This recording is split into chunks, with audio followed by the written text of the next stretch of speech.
It's always been a bit of a puzzle for me. Is perfectionism a good or a bad thing?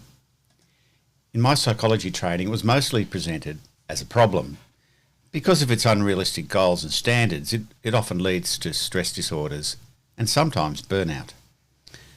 And in fact, I've spent a good deal of my professional life helping successful yet quite stressed perfectionistic people who've even been suicidal when their imperfections have become very public.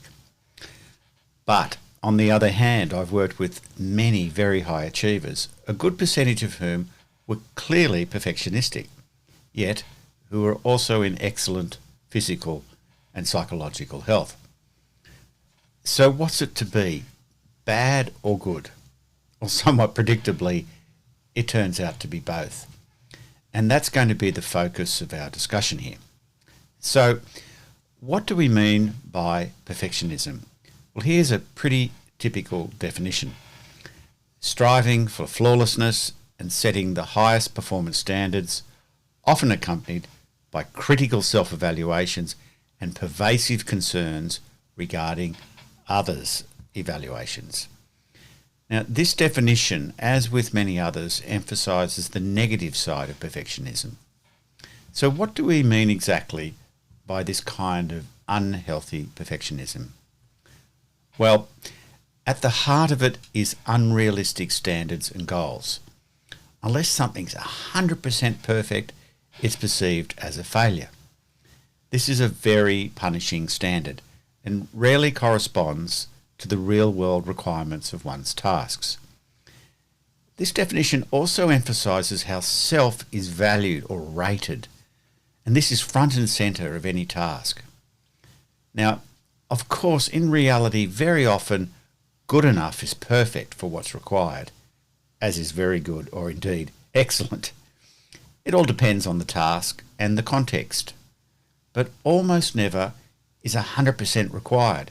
Indeed, overworking things often wastes time, energy and money. And worrying about how others rate us is irrelevant to the actual performance of any task. And here's the conundrum.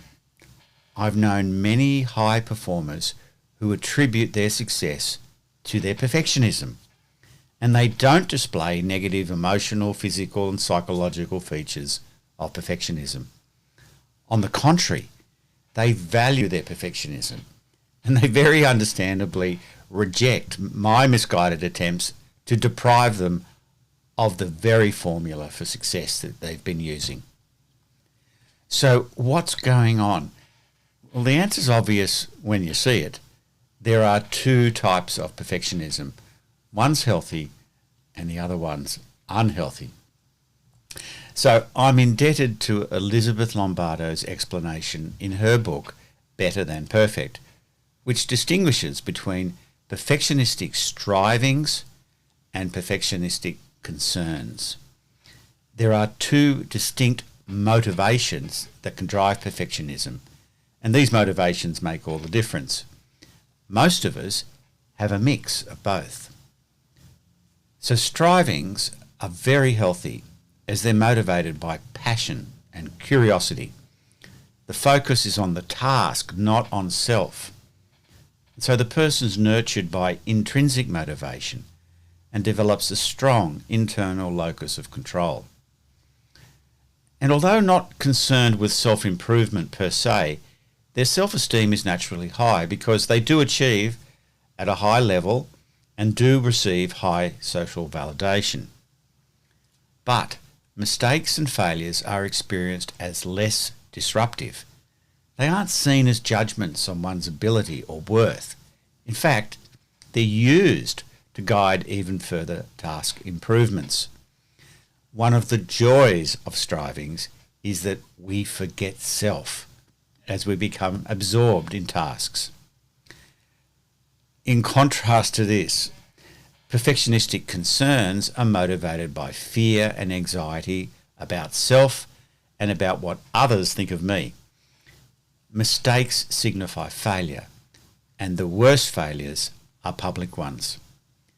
Accordingly, self-esteem is volatile, rising and falling with task performance. Thus, Standards must be made absolute. Mistakes are seen as enormously threatening, and well-being is routinely sacrificed in the service of impossible standards. Such a person is just one mistake away from personal and public humiliation. So, how can we tell the difference between strivings and concerns? Well, it shows up in our thinking. For example, is it, I try to do my best in everything I do, or is it, my best just never seems good enough? Or is it, I expect myself to try my best, or often I feel as though I'm one failure away from being exposed? Now, being able to change these thought patterns towards strivings is critical to building healthy perfectionism. And where does the imposter syndrome fit into all of this? Well, it's a type of ego trap related to perfectionistic concerns. For example, when you believe important others have a higher appraisal of your knowledge and abilities than you do, it can create a continuous, punitive insecurity and obsessive activity to stave off the inevitable day when they'll find out you're a phony and you lose valuable public status. Now, not everyone has the imposter syndrome, as it plays out quite differently for different personalities.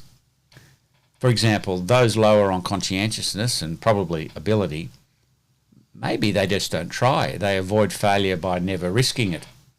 So these personalities rarely are perfectionists, nor suffer the imposter syndrome. Or take the person who's highly conscientious, but less sensitive and more disagreeable. Well, they won't care so much about what other people think of them.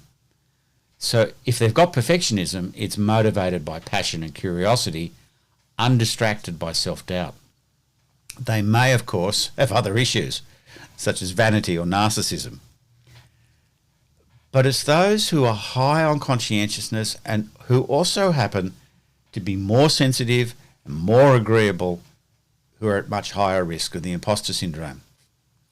Nonetheless, all of us have experiences of insecurity, and most of us feel we're an imposter from time to time in our life, and this is generally not a happy experience. So, in part 2 of this podcast, we'll turn our attention to how unhealthy perfectionism works in practice and how we can cultivate perfectionistic strivings so we can be better than perfect.